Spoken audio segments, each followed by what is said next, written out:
going to make a start. Hi everybody, I'm Joanne Call.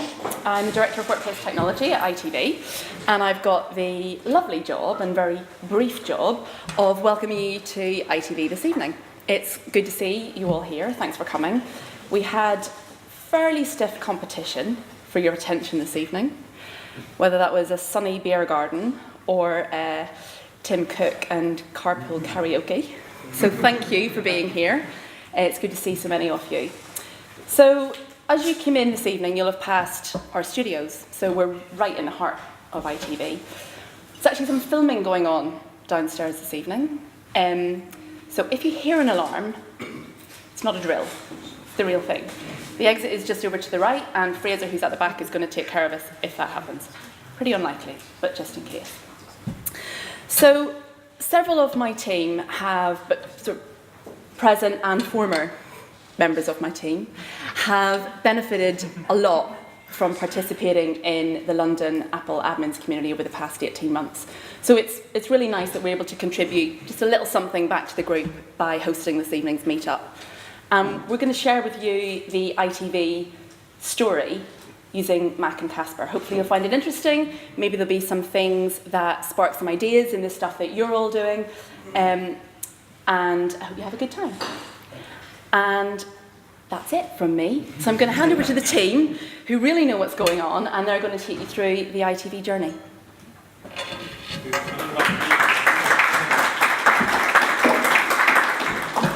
Hello. Hello. Right, so we promised you Holly, but she's not here. So we'll start off a bit of history about ITV, where it was and where it's got to now. I'll do the history bit because I'm like the old dinosaur. And then Paul will come up and tell you how they managed the users to actually get this stuff done. So I can look over there, because over there, tell you there, right. So that's me. That's me on Slack, and that's Paul, who's not on Slack. But feel free to email him hundreds of emails, put them on distribution lists, anything you like. Okay, so a bit of history.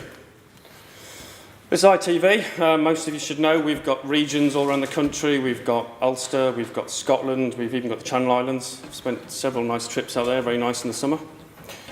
Some big offices, like this one, hundreds, thousands of people. Some little offices with one person who turns up twice a week for 2 hours. So it's quite a varied estate. What's happened to the chart, Paul? 2003 this chart starts. Yeah, it does, it's just you can't see it on your screen. Okay, oh, okay, right. Everyone else is fine. Okay. Unfortunately, I actually started before this chart starts, because I started in 2001 when it was Carlton TV. So, 2004, Carlton Granada merged. 2005, we rolled out NetWare, Dell PCs, Exchange. Small number of laptops, pretty static way of working. Dell machines on desks, the usual old way of doing stuff, maps, drives, all that kind of stuff. 2010, I got outsourced. So did a few other people, to be fair. So I don't work for ITV anymore, I work for Accenture, as some of you know. 2011, got a new CTO came in 2010, sorry. Then we started to move to Macs, flexible way of working. It's top secret, you can't film this one. iMacs, which are sort of AD joined machines where they need shared devices, because you can have hundreds of people using the same machine. Literally walk up. We got Mac Minis in meeting rooms, not this scale of meeting room, but much smaller meeting rooms, just running for Google Hangouts, that kind of thing. Then 2015, we needed to actually manage this kind of kit. So obviously there's quite a big project there, which Paul's going to talk about in a minute. But I'll just talk you through the challenges that we faced. So initially, it was meant to be like a consumer model. So people would actually go to sessions, they would get a MacBook out of the box, they would switch it on, they would create an account, they would install bits of software from a website, and they would get trained on the basics of using Google Apps and a Mac, which you can imagine if you come from Windows XP, Exchange and all that stuff is one hell of a transition in one day. But as far as we were concerned, there's no management tools. Every single user is an admin, they can do what they want to their device or not do anything to their device. The basic details were all noted in a spreadsheet. all the serial numbers, all the passwords for the admin accounts, that they were all different. And basically the idea was people were told, this is your device, you can do what you like with it, which is not good. So eventually, after a lot of sort of stuff going on in the background, finding out about things, we started using Deploy Studio, which I think most people sometime or another use. To get people to actually deploy updates, we were sending out emails. Can you go to this website, download this package, install it? Uptake rates were like in the 2-3%.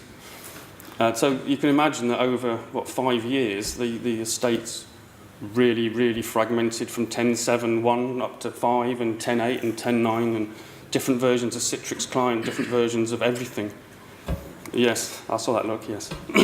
So, as you can see, there was no clarity. That's meant to be blurred. It is slightly. Okay. So, 2015, we went to Jamp Software. And we got Jamp Software in. And then Paul is going to talk about how we got people to use it. The fun that entailed. Thanks, Mark. So yeah, as Mark said, in 2015 we spoke to Jamp and we implemented their tool, their solution, which I take most of you have probably heard of. If not, you can talk to us later about it. You've got people from Jamp here tonight you can also talk to. We had the slight challenge then of having given people Macs and then having to suddenly find 5,500 machines and actually retrospectively enroll them. So not only have you got to enroll them, we've got offices, as Mark said, where we've got giant offices like South Bank, where we've got easily access to 2,000 people, 1,000 people. But then you've got offices where there's one person who goes into the office a couple of times a month. How do you get these people? How do you get their device and get it enrolled?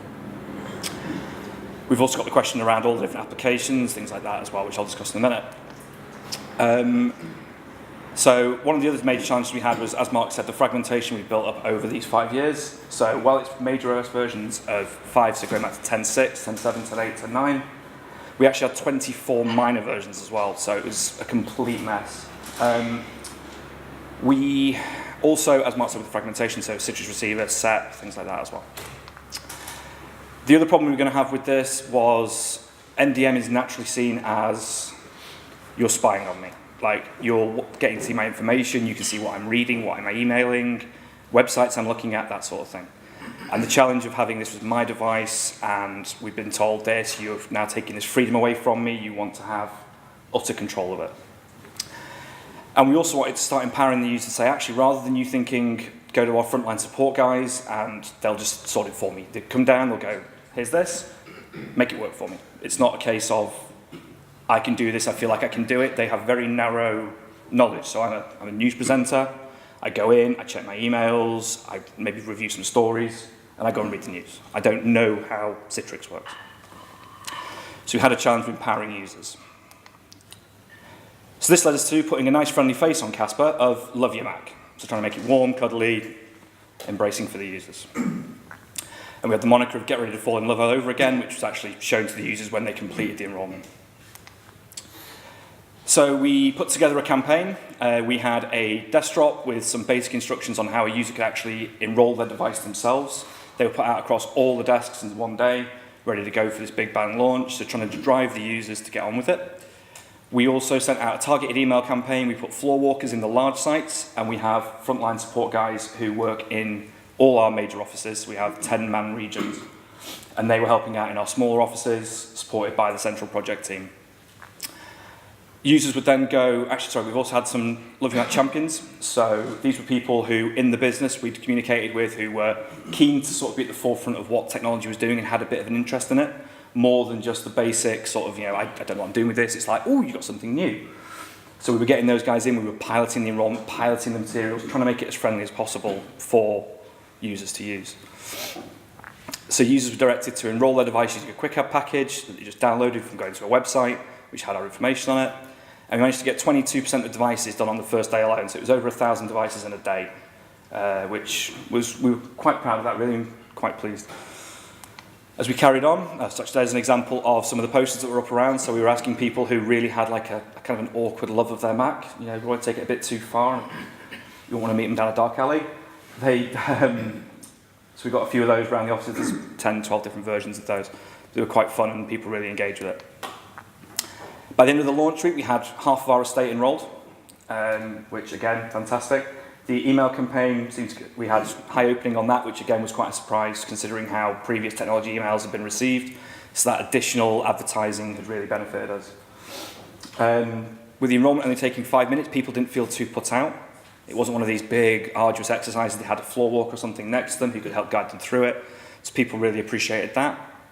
And for the most part, we didn't really see any issues. You might get the occasional failed quick out, but nothing that couldn't be resolved in 10 minutes. So I say the user experience was really strong. The uptake from having this much information in a week is we could already start to spot where our estate was failing. For the first time in 5-10 years, we had real data we could actually look at and analyse to say, right, okay, we've got semantic antivirus that is miles out of date. So when we can start to say, right, as a project, our next step now is actually, let's deal with this. Now we're at about 91% of what we actually thought. So way back when we had the spreadsheet idea and people writing in serial numbers wrong, zeros, O's, 8s, B's. So from all that, we're at 91% now, and that's driven by people just going for help in the tech zone still. We've got new devices being issued, just natural churn through the estate. We have a lot of freelancers, so there's a lot of kit that comes in very regularly. And we also used Apple Remote Desktop to scan our IP ranges. So we communicated to users after a while and said that, you know, we've had all this help available for you. We're getting to the point now where we're actually going to start looking and say, you've not enrolled your device. And so at that point, we actually started scanning the network and we can actually remote enroll devices just to help bring that number up and get the people in external areas, things like that, in these tiny offices. Once we got everyone enrolled, the next thing was to start tackling our operating systems. So we had, as I say, 24 different OS versions across 5 major. We've still got one person clinging to 10.6.8 on an old 2010 Mac Pro. He just will not let it go. So he's a target for very soon. We'd never actually done an operating system upgrade like this. Actually getting the users to initiate it, take responsibility for it, and drive it. So there was a lot of head scratching about how we're going to do this. One of my ideas was actually to dress Bob up as a bear and go with Bob the Yosemite bear and just send him around to harass people. And just have threatening "don't feed the bear" signs round. Shot down, I can't think why. I actually wrote an entire script for how a video promo could go for that. Yeah, I burnt it, so it's fine. Yeah, that's what train journeys will do too. And yeah, so we also had, with moving to Yosemite, some people running Lion, some people running Snow Leopard. We had to think about applications. Now, Casper lets you do an export of applications, and it does it in a really fun way. So I got a 500,000 line spreadsheet when I clicked to export applications for all our enrolled devices that James, our project manager, then asked could I sift through and try and make sense of. Fun. Still here, some. And so anyway, we looked and we identified some core applications, and we went away and we set up a program for users to be able to get newer versions of applications on the project to give them that sense of, okay, actually, the world isn't going to end if I upgrade my machine. You're going to support it, you're going to give us this application, and we'll be okay. Because teams really don't like to be told they can't keep working. But still, we had the problem of it being an hour rather than 5 minutes. So it's going to take a lot more time. It's got to disrupt their day, basically. So how do we tackle that? So we had the posters, desktop, and target emails, a similar thing that worked well for us with the enrollments. We also rebranded Jamf's self-service. So we changed it to AppZone to maintain our branding. That's not an out-of-the-box solution. It was something that Andy, who's the trainers now at Jamf, and Mark helped put together. Just gives us that sense of identity that users can relate to it. It's not another icon that they don't know where that sits. Within there, we created 3 new menu items, again with some business-facing names to them rather than just upgrade. So we had Bin Your Bytes, which was aimed at making sure they had enough disk space on their machines, so it would tell them if they had less than 20 gigabytes in space available. It was also looking at things like, has Chrome not cleared out its versions? We had people with hundreds of versions of Chrome just sat filling up like a quarter of their machine. Once they'd done that, we then looked at the core software. So we used this as an opportunity as well to bring all our core software up to date. So if you're going to go to Yosemite, you were also going to go to have the latest version of Symantec, the latest Citrix receiver, or latest Access Gateway. So people would run those, and then eventually they would then go ahead and download and install Yosemite. And then that process would go away for 30, 40 minutes, and they were done. All their applications were ready, so when it restarted, it came in, they could carry on working. If we had additional apps they needed that had broken as part of the upgrade, then we had floor walkers on hand to help them get those in. But overall, the experience was seamless. Always helps if you can offer money. So if you have a challenge like this, what we actually decided on, one of the things we pitched was we could maybe send them to Yosemite National Park, but again, decided on. So in the end, we settled with Apple vouchers, and we had posters advertising that if you upgraded your device before a certain date, you'd be entered in to win this. Now, unfortunately, you can't just have competitions for a very specific set of people. Apparently, it's being exclusive. So even though this whole campaign is called Love Your Mac, we actually had to offer this to PC users as well. You can see the trouble. So thanks for that. Now, when the prizes were drawn, we were thinking, can you imagine if the top prize ends up being a PC person? Which would have just been catastrophic. Having to have a photo taken with their PC, just like laughing their head off. We actually did have one person win a prize with a PC. Thankfully, it was one of the lower prizes of about £25 Apple voucher, but it did seem ironic. And to help with users as well, so rather than just having floor walkers go to people's desks, we actually created drop-in sessions and guides. So the idea was there were 2 different flavours. You could go and see how it was done, but not actually have it done for you. So you could just get an idea of what the steps were, what was involved. And then for people who were just of the opinion that this is way beyond my skill set, there was actually sessions where you could sit with a trainer as a group and you would all go through it and complete that together. But the emphasis was definitely, and actually the majority of what happened was people doing it themselves with a little bit of help, just little issues, little questions, things like that. One guy in our frontline team got really into it, and so we had Love Your Mac branded t-shirts, so on the front was just our logo. Someone mentioned that phrase, and the following day, because he has a printing press at home, he came in with that on the back of his t-shirt, which was a pretty good moniker for how that went trawling around, trying to find 5,000 machines. That's just an example of what the desk drop was for users, so they were given that to guide them through all the steps. So even though there were multiple steps, it was on a small A5 card, it was easy to follow, you could guide yourself through it, and again, it stayed with the brand. As of now, we now have 98% of the estate running Yosemite, and only 29 devices running 10.9.5 or lower from the single users. So out of 3,500 machines we targeted, it's getting low. 98% of those devices are obviously also running the ITV core apps to a standard, so we no longer have that massive fragmentation across the estate. And I say over 50% of these people upgraded within 2 weeks, and 91% by the end of the competition date, that was 2 months after we started, we hit that. So that shows you, offering people financial incentives, they will do what you want. And yeah, so that takes us to the end of the first half with myself and Mark. So if anyone's got any questions, we'll get Mark back up on stage as well. Can answer them. Yeah. What did you do?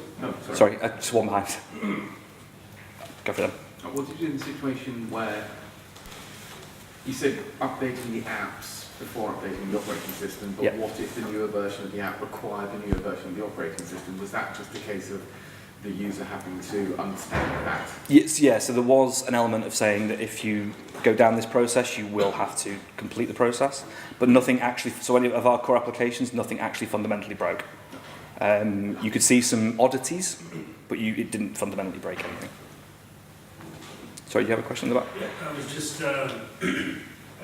whose idea was it just to go after a culture rather than an IT problem? Because it was, as you can see, very successful, but it's amazing as the idea of the culture aspect of it. I guess that's probably been driven by Joanne and I guess sort of grown by James and the rest of the team sort of trying to tackle a problem. Because, it was this mindset shift rather than just keeping the norm and trying to empower users to keep going rather than say, technology set as one arm over to the side and the business is everyone else.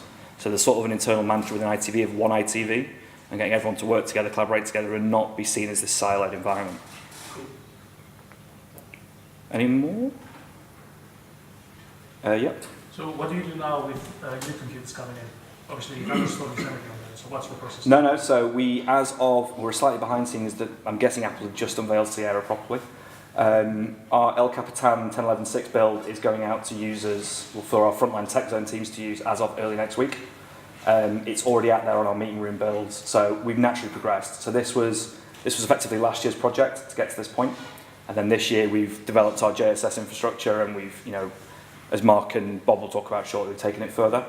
And then the view will be then to move to Sierra and keep rolling this and allowing users, so through App Zone, so through self-service, make these updates available for them to install themselves. And if they don't, then obviously we can start to encourage them. When you get a new machine in, do you enroll it for them or do they do it? So when a new machine turns up, they will collect it from one of our tech zones and we actually sit with them there. I'll talk about that in my... Yeah? I'll talk about that in my... You'll get a much better understanding of it then. But it's quite cool. We use extension attributes and we do some cool stuff with it. Any more? Okay then. Are we having a... Next slide. Is the next slide? Didn't get the laugh you wanted, did it? Thanks a lot, guys.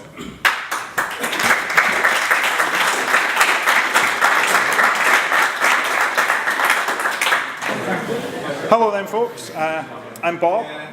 I know some of you out there, not a lot of you. I'm not on Slack, but yeah, I know. Monty keeps nagging me. We'll get it done. Paul and I will get it done.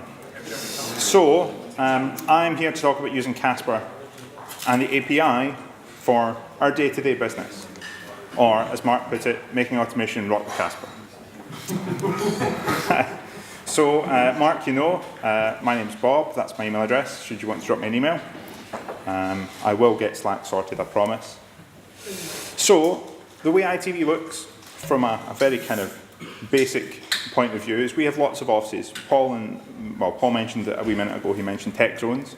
That's our physical support offices where people can come in with their machines to get something fixed. Sorry, I'm squinting at my slides here. We have lots of different systems, lots of different departments, as you can see by our nice organised diagram. And in fact, we have a separate company that works with us, which is Accenture, and they have systems that they provide to us, things like ServiceNow for our ticketing system. And all this data is all over the place, and we need to copy stuff from one place to another, and we need to decide on how things interact with other tools. So our staff need AD, they need ServiceNow, they need Casper as well. So we could just give them a login to the Casper web interface, give everyone admin access, and we'll be okay, yeah? That'll all work. Maybe not. So we introduced TechZone Manager. TechZone Manager is a custom tool that we made. It's a web-based tool which pulls together lots of different systems to give our frontline guys really quick and easy access to lots of data that we have. It's live information, so it goes and looks up Casper, it goes and looks up Active Directory and ServiceNow and returns tickets and issued machines. We have a loan process for laptops, which I think is quite unusual. A lot of people I speak to, this is a new idea, so we will issue people loan laptops for a short time, and we obviously need to keep track of that coming in and out of the business, and they might not necessarily be returned to the same place, so things can get a bit confusing. So this tool allows us to manage that really easily. We do lots of other things through it, not just Casper. We do lots of things like, it says on the slides here, shipping. So we move devices around where stock's needed from place to place. We need to keep track of where our machines are because they're expensive, right? We do email receiving, something which sadly Casper doesn't do out of the box. So when we issue someone a machine, they actually get an email to say, we've given you this machine, here's the details. When they return it, they get a receipt, as does their manager, to say, yep, that's this machine back, and we're all good. User ID lookups, this is quite handy because we can do things like we can tell our frontline staff immediately how long someone's password has left before it expires. So when they come in for something else, we can change the password at the same time. And so this is a screenshot from TechZone Manager. Now, I'm not a UI designer, as you can see. That is not my forte. That's Paul's forte, as you'll see in a wee minute or two. So I went with functional rather than UI. So I wish I had taken the time now, but here we are. So this is my page, actually. These are my devices. Most of my testing devices, I do only have one device, just saying out there. You can see, it provides us lots of information. So so I've got 149 days left on my password. Our frontline teams can create tickets from here, which then feed straight into ServiceNow. We can issue day one equipment, so if you've forgotten a charger or something, or a cable or whatnot, you can go into the tech zones and they can issue you one just for the day. The day one equipment will be listed there, but I don't have any. This also deals with not just devices in Casper. Did we leave the folio on there, Paul? Yeah, it's there. Yeah, we did, sorry. So you can see my 123 serial number folio. It's HP laptop, that's obviously just a test one. So we also deal with that because we have a mixed estate. It's not just Casper, sadly.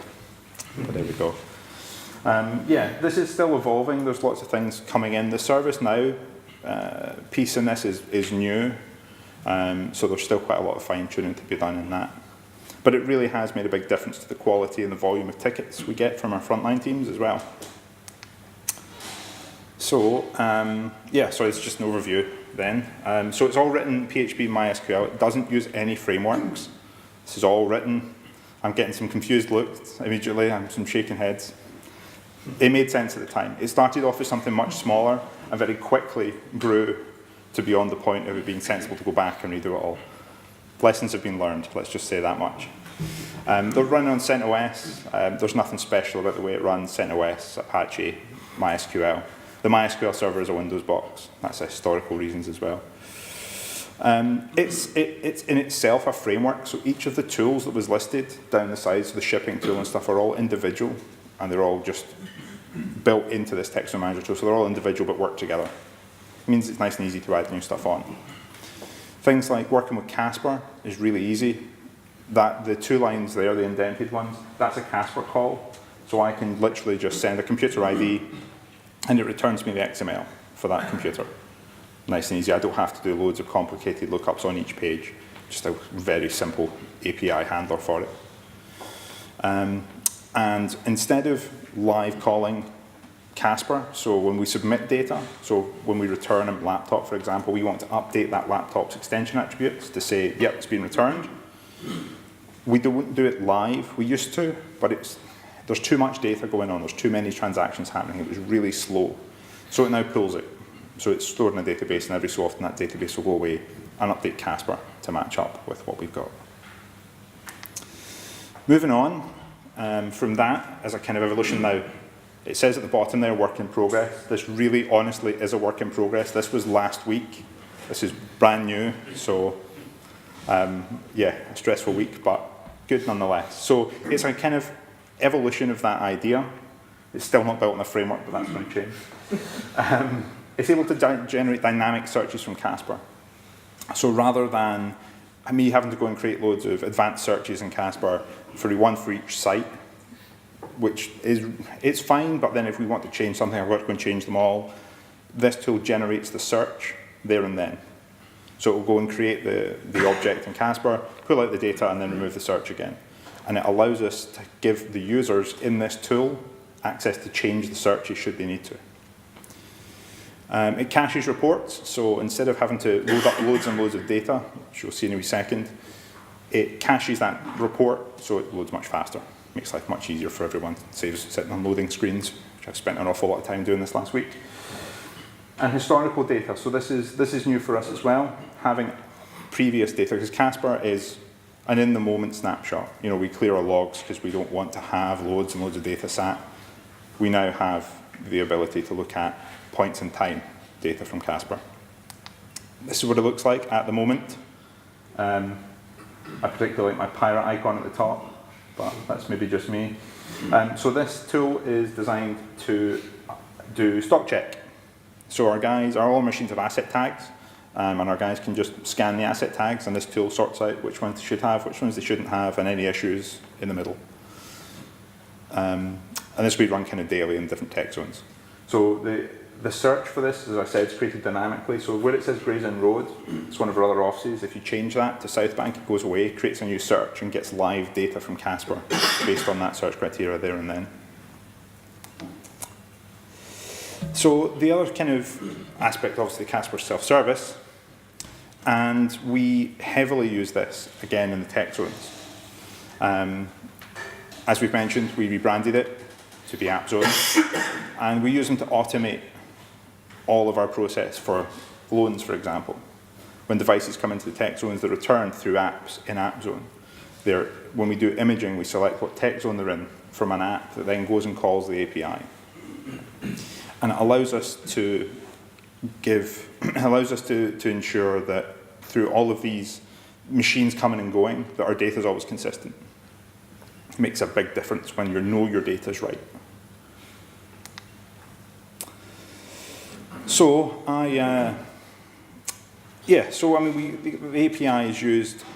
Does anyone who use the API a lot from Casper have it? A few people? A couple of people? Okay. So really, it takes away the burden of going through having to make loads of changes. You can perform hugely complicated tasks very, very quickly from a user's point of view. Bin, all, somebody mark, put in brackets some. the scripted extension attributes. Why have the extension attribute on the machine? You can put the script, sorry, in the GSS, you can put the script on the machine and get the data back from there. I prefer that way, but it's open to debate, right?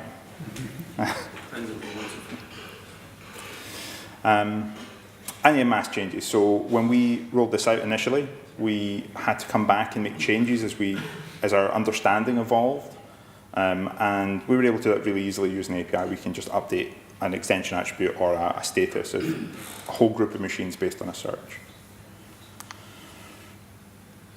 I'm going to hand it to Mark. He'll take you through one of our processes.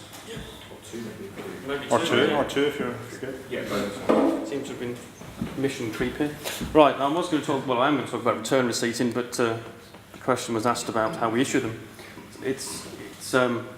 I'll look that way, shall I? So when we issue a device, well, the way we work, because our business has fixed bills for different classes of people. Okay, so we have the AD joined iMacs, we have the meeting room machines, we have standard user devices, which are MacBook Airs. We have journalists' laptops with all sorts of fancy stuff on that nobody understands apart from journalists.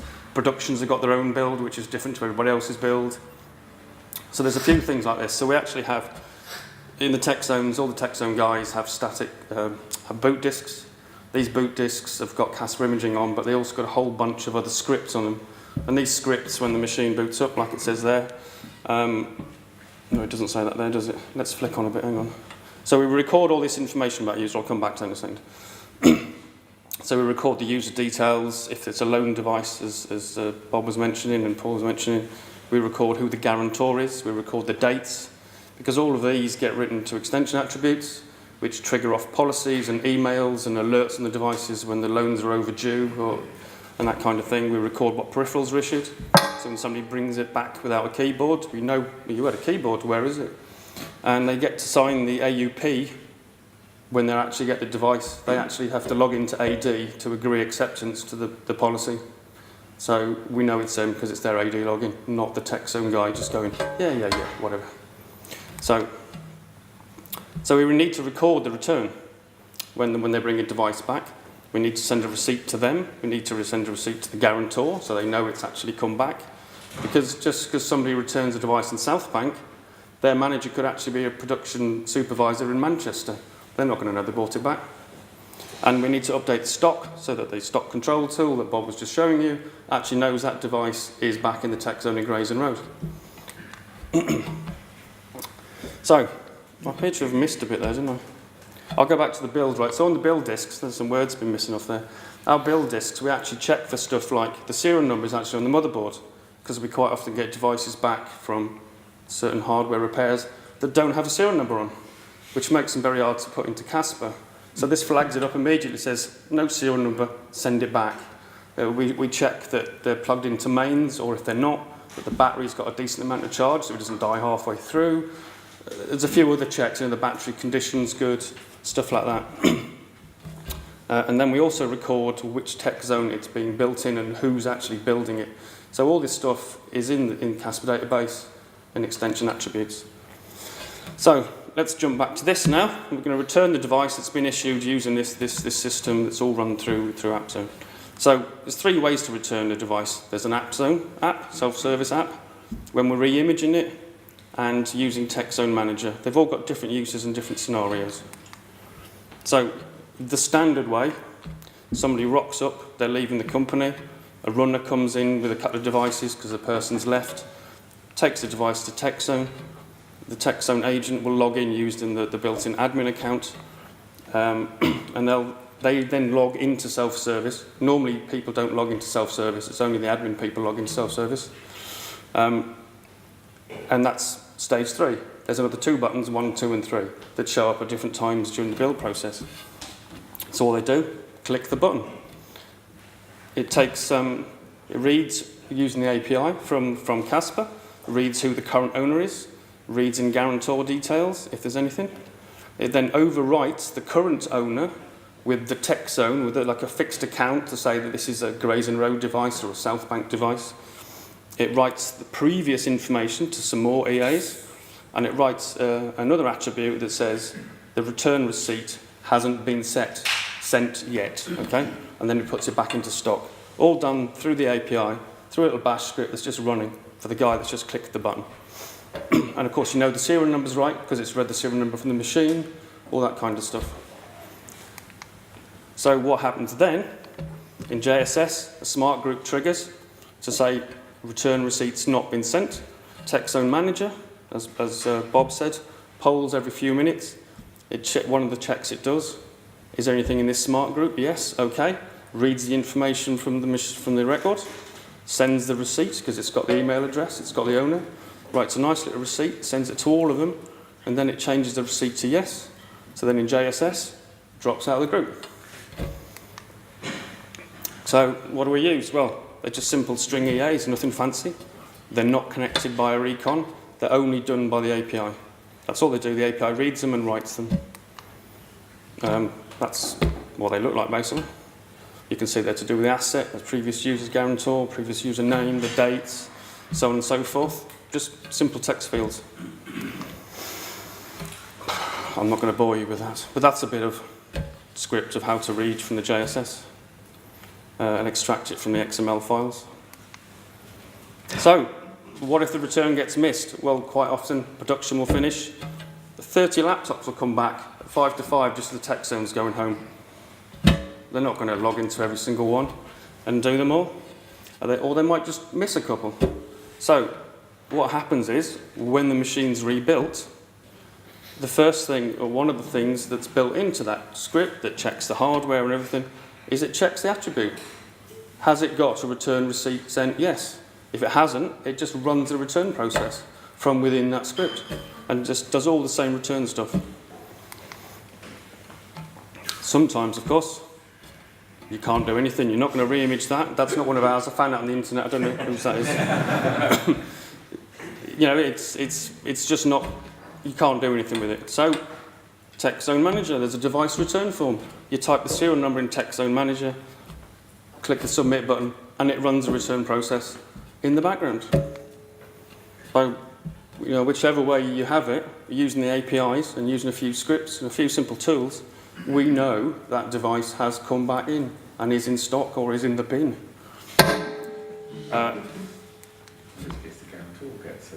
Well, that's a different matter, yes. I don't know about that bit of the process. I'm just an engineer. So, in fact, I don't even work for ITV, so there you go. So, that's one of the ways that we use APIs. Well, there's a couple really, but that's the kind of processes we've got just around building to keep track of stock, all using APIs. Questions? No, we're not putting monkey in, sorry.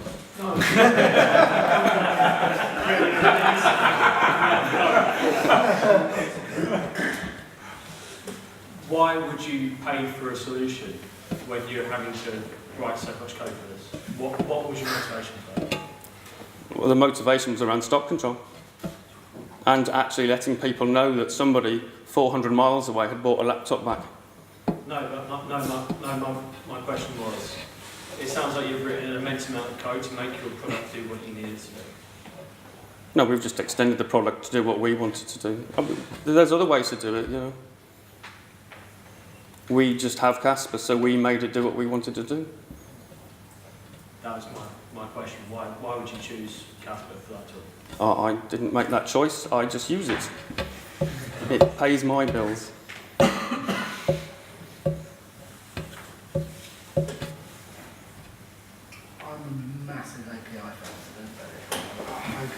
Did you us a favour? Could Mark get the mic, please? Because there's somebody hanging in from New York. Yeah.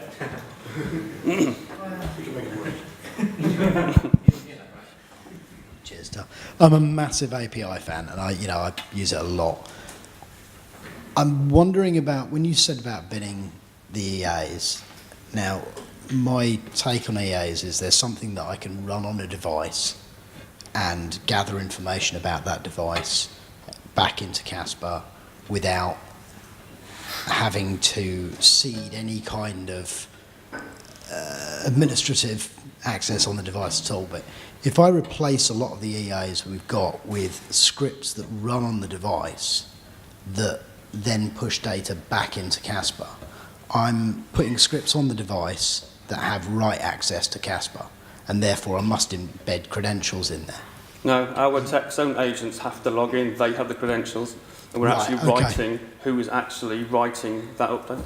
Okay, yeah, sorry, I'd assumed that you'd put a bunch of scripts on there that were running periodically. There are, and we do writing. have some bits that are done with generic credentials, but they're usually just read. Right, okay. That's that. Yeah, I assumed you were embedding write credentials in they- scripts on the device. Each one of these scripts that runs, they have to log in themselves. They have a separate account that just has access to bits, Gotcha. and it has, it's all cut down admin rights. So Oh, good. I haven't got anybody sacked. anything else? Can I ask a question? Does anyone else use the API, I don't know, as much as Marcus suggested, or anyone else heavy API users? And if you are, in what sort of situation do you use it? I used to use it quite a bit, but then just getting my head around how the API works to get the information out, especially updating extension attributes.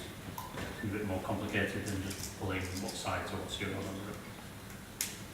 No, we pull all sorts of weird stuff out and write all sorts of weird stuff in. Once I got my head around it, you can see the pattern. You could That's do it, yeah. You just keep repeating it. It's the same code, you just have different search words in it. Hello, Mark. Oh. Just that was the yeah, exactly. The point of the 2 lines, the indented ones I showed, just take away that stress. So you do it once and you can just call it back all the time. So we don't need to write loads of code into the apps to do it, especially with the 2 web-based ones. We can just literally say Casper extension attribute name, and it returns the data. Saves a lot of time and hassle. I mean, most of the scripts I do, I've written the code once and I've just modified it and just copied and pasted it. I think, I mean, I'm coming from a different angle, but we do have APIs as well, and most of our customers use it to integrate different systems. So most of the time it's not to use your management tool, but actually you have Google Apps doing something, you have some other flavor which has an API as well, that you basically have a dynamic website reporting a lot of stuff back that you even can, even for your tech guys. So basically your help desk could log in and just give it a name and say, oh, that person has that, they have those applications. Yeah. They don't even have access to that management thing because you don't want to have them access to it. It's just more about the reporting.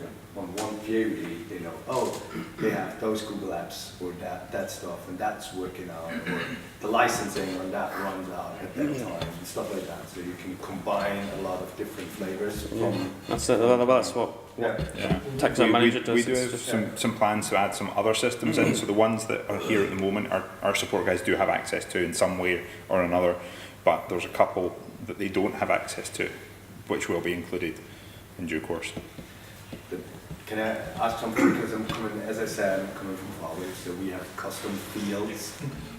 Is that something what you do with the extended attributes? So basically, what you can do with FileWave, that you have a script that writes into a custom field, Yep. which then again can trigger on the Yeah, server. that's So exactly what we're exactly, doing, yeah. yeah. Like that receipting process, Yeah. asset receipt sent, yes or no. Yeah. So you just flip it, yeah. Yeah, it's exactly the same thing. It just allows us to have a field we can choose what it says.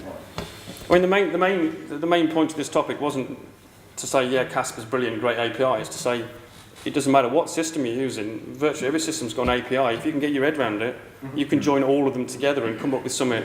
So you can have people using 6 different systems at once without even knowing what they're using to run their business processes.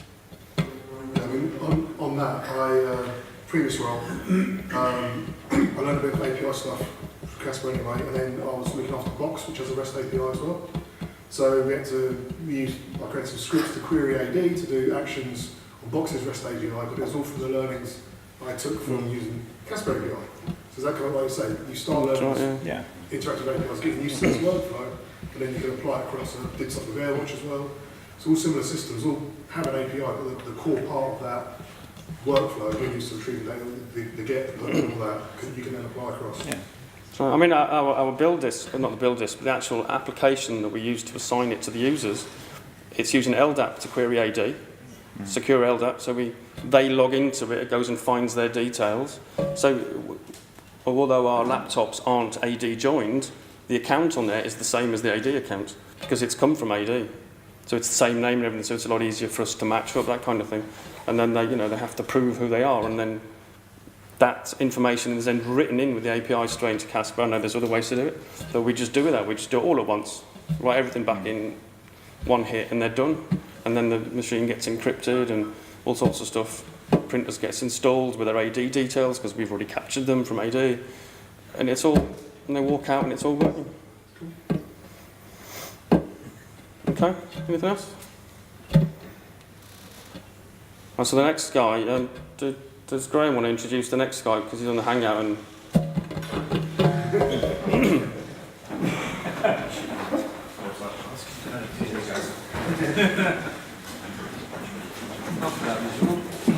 So Mark's going to reconfigure the AV system so that you can see the Hangout and then the Hangout guy can see all of it. So we have live and direct from New York, because we are in a TV studio, so that's kind of cool saying it.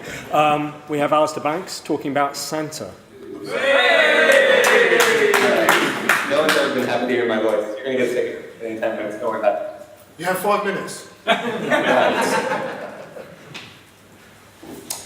Talk fast. Can you still hear me? Thumbs up if you can hear me? Yeah. Cool, mate, take your time. Okay, now I have presenter notes. I am north of New York to talk to you about Santa, why it's annoying that every couple of days somebody wanders into the security channel in Slack and asks what AV to use, to which very carefully says Common Sense 2016, which he admits is not much of an upgrade since Common Sense 2015. My answer is AV sucks. Just use Santa and OS Query. I wrote an article that just went live yesterday on AFP 548 about Santa, which was part of a series about proactive security. And I'll be demoing some of its functionality for you all today. I made a worksheet. If people had laptops open, maybe they would be interested in this worksheet. It's a case-specific URL. If you come back to this later, I do not have slides available yet. But if you'd like to follow along, you could. Prerequisites, I'm going to go over as well. I'm going to demonstrate a good amount. It's just a few installs are necessary if you're doing this in VM. So I think this is, however, safe enough for anyone to do on their production admin workstation without any ill effects. That being said, with great power comes great responsibility. If you break it, you bought it. Or if you break it, you get to keep the pieces. No warranty expressly granted or implied may cause hair loss. For how I'd like to demo this, I trust a few admin tools. Like when I get onto a new clean system, I'm always installing one tool to install all the other tools with. So I'm going to leverage them to show you all around. First and foremost is auto package. If people had laptops open, now would be a good time to install that. Also the Xcode command line tools for auto package for Git. I don't know if anyone is actually trying this along, but I'll give you a chance to go ahead and do that. If you did, just pull out your laptop right now. And during that time, I'll give a complete different presentation, which is about Japanese comedians. On the right is Watanabe Naomi. She is mainly known in Japan for her act where she lip-syncs Beyonce. On the left is Tomochika. In the middle is some movie event. On the left, you notice that she's got a very attractive kimono with Ghostbusters theme. Isn't that wonderful? Naomi is thought of somewhat as an Instagram phenomenon. That's her in the middle, by the way. She has 4.9 million followers in Japan. I'm not making any of this up.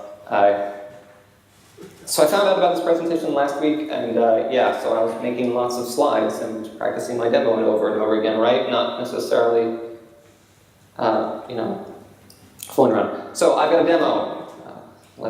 Please listen to the demo.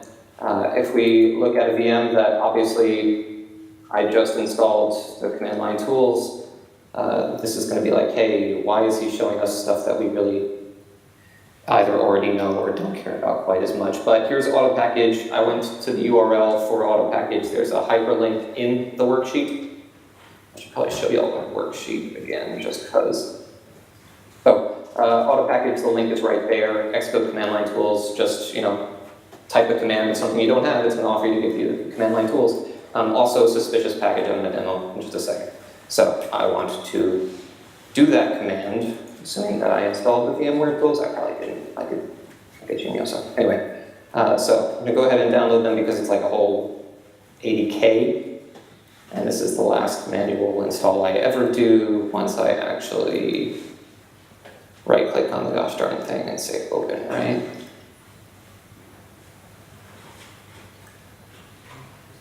So this is just to get Santa installed. Santa, by the way, if you've never been to the site, this is officially on GitHub, right? And we've got this nice, pretty icon. I just finished the install of auto package. So auto package install Santa. It helpfully offers me to get the repo ready for the actual recipe. Hey, which repo is that? I don't trust that. Anyway, here we go. It's processing the install. And if we all believe in fairies, wait, is that what I meant? Yeah, if we all, follow our dreams, we'll actually finish this install of 2 megs worth of stuff in a timely fashion. Really, it will. And the next thing that we'll do is suspicious package. And I can't spell suspicious particularly well. So I'm going to say, hey, auto package, install, package, zip. Now zip is this new app version of it. Really? Man, isn't it great? Okay, so, which send Santa CPL in front of an audience. You've had a lot of caffeine, really works well. Yay, so things work. What I'm going to do is look at the fact that I got this DMG from Santa because we as admins want to know what the heck is going on. What do I just install? And if I say, hey, suspicious package, what's in this? Well, good news, it's a signed package. It's got a nice big check mark, developer ID. It runs 2 install scripts. They're very bare in what they do. They're really just unloading and stopping the service. And since it also lives in user land, as user, pro tip, as user is a good way to get going with restarting a user land launch agent so that it takes new settings and things like that. And in the post install, it also, since there's logging in it, Apple System Logger, it picks up on any configuration change you may have shoved down the pike. And this is just some more things to load the job and to load the kext after you're done and reload the job that's in user land. So that's Santa. That's all I use suspicious package for as part of this demo. And so now for Santa CPL, we have some subcommands. And if I say, what are those subcommands in the first place, here's some help. How's about for the status? So if I say, hey, what is the current status? It says, hey, there are events pending upload, and there's 2 certificate rules. Those 2 rules are Santa itself, so it's whitelisted itself when it comes to its certificate that it is signed with, the application binary is signed with, and Apple cert, so you're never going to blacklist Apple stuff. You'll never render your OS unbootable due to Santa. And just this weekend, Sophos had a nice issue where winlogon.exe got flagged. So, not gonna quite happen over here. No, so, okay, so that was status. How about file info? It would bark at us, but it helpfully gives us back some information. I say loosely in the AFP article from yesterday that there's lots of other kind of component tools that come along with it. Download referral URL. You can actually find that with the mdls command, like on this auto package I just downloaded. What was the refer that it that I originally clicked on that then went to a CDN URL, which is the actual download URL, and all this other information. Santa just happens to have that as a common task that you'll want to use around it, so it includes it by default. When it comes to this command of, hey, I want to figure out just what the cert is for the developer, the leaf, the most identifiable information when it comes to the certificate is a SHA-256 for the developer itself. Here's something nice and cute while you're gathering information about certs. It calculated 38 binaries signing certs. And it's kind of cute that, so one of the things it can do is tell you, so if I want to see all of the certs for all of those, yeah, guess what, they're all out. So that's one of those 2 rules that we saw in status that is clear. So if I take file init Santa CPL's rule output and I say, give me some help with that, it will allow us to blacklist stuff. So from the wiki and from the worksheet, actually I probably can't get that going. So I'm going to sudo Google blacklist a path. So even though I have whitelisted Apple's binary, yes, at the cert level, at the specific binary level, if something goes rogue, I can say, you know what, I'm blocking you, even though I don't like prog rock, no. And if I try to run that, get a pop-up, even though it says it's signed by Apple Inc. That identifier is of the binary itself. That's the identifier that we just blocked right there. I can mute those notifications for a day. If I did so, I get the right back. I get to go right back to the path that I was at. If I did an application like suspicious package, and then I try to open, it's already open. It barks at me. It tells me all of that information. I can even inspect the chain of trust if I want to. So that is the quickest tour through that. Get that out of my way. This ls open URL with role, you can do a silent blacklist to just tell people, you know what, I'm not even giving you a message, I'm blocking this and it just won't launch. That really doesn't work from the GUI though. So you have 2 things to dismiss in the GUI. The ls open URLs with role, this is essentially the error message that you're getting, but the GUI version of that.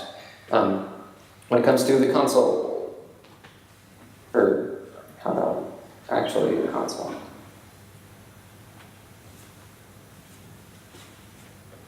For Santa, it logs nice and plainly in var log, and you can get the SHA-256s out that way. So that's just like a good way to, every time you plug in a flash drive, look in here. You might want to see if something ran off of that flash drive. This is a great way to see stuff like that. If you just are trying to whitelist something quick, go grab the cert SHA-256, not the specific binaries SHA-256. And if you go ahead and put in a whitelist rule, that will be whitelisted. So one of the other things that I wanted to show as part of my demo, I wanted to say, hey, I have a log scraper. Let's go to that page. This is a way to take the certs from the log. Here are Apple and Santa certs that I talked about.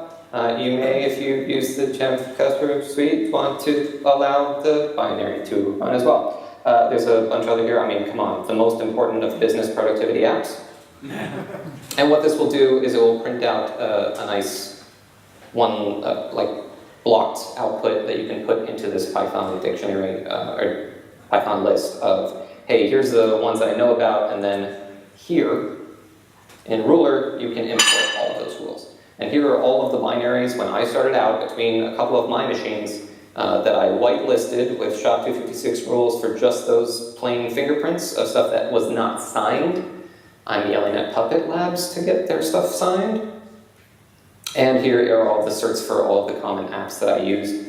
And please don't laugh at me for some of the apps that I use. And it works in parallel, so it takes literally a little over a second to whitelist all of these gosh darn things. Everything is super optimized from that perspective. So that was my demo. I hope that I still have some time and that you guys haven't actually just like hung up. You guys are still there? Hi guys. Hello. All right. I'm gonna open the Rift again if I do that. So where was I? Back to the slides. I would like to get some Q&A and to hear my voice echo a lot, so I'm going to get to that in a second, but before then, I know that everyone is demanding more plus-sized Japanese comedians. So this is Yurian Retriever. Again, I am not making this up. Her main gag or catchline is a colloquial version of, calm down already, like, she's too hot, you're going to burn out. Ochitsuke pia, is what she says. One last thing, she has the Twitter handle not in you, not I didn't quite get it at first, but inu means Japanese, in Japanese means dog. So Yurian Retriever, she's actually saying with that Twitter handle that she's not a dog. Thank you, Linda McEvans, for your time and attention.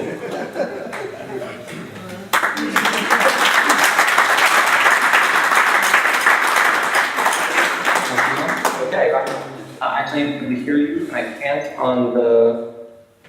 hear you on this one. So let's try that. Even though there's like a big lag. Can people try to chat me the questions? Because there's a big gap going on. Any questions? I'm totally opening a Rift next.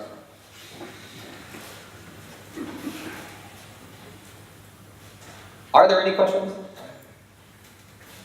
Yeah. Hi, Alistair. Hey, Ben. Hey. So, you're writing this rule set on a machine. How are you then applying that out to your clients? Is this just a simple script again that you're just pushing out via a package or something? Or?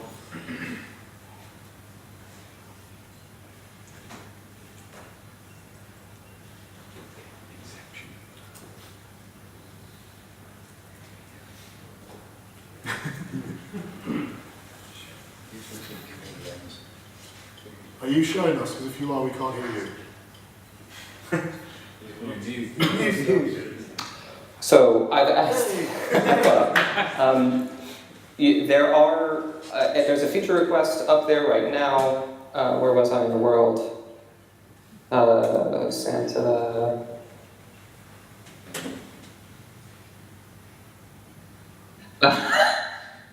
So I had asked for. So there's a JSON pack format to export rules with.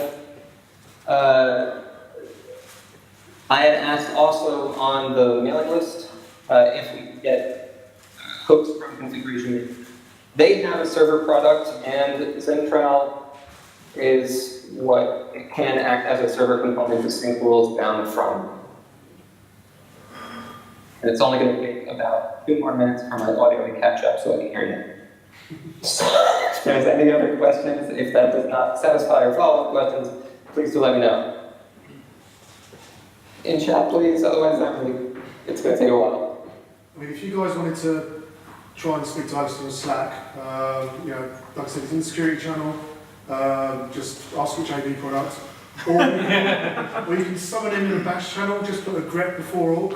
He absolutely loves that. And then he will, any of those two, he'll appear. I'm probably going to send the horrendous message on Slack now.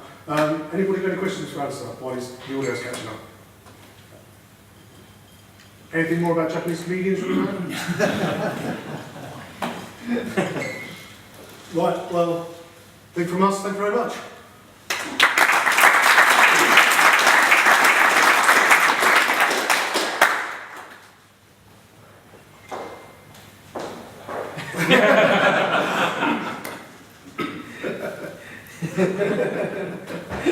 I'm signing off now.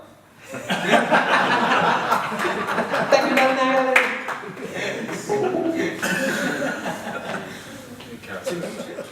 but I guess we'll follow the guys' lead, and thank you all for coming, and thank you for ITV again for hosting us. One question.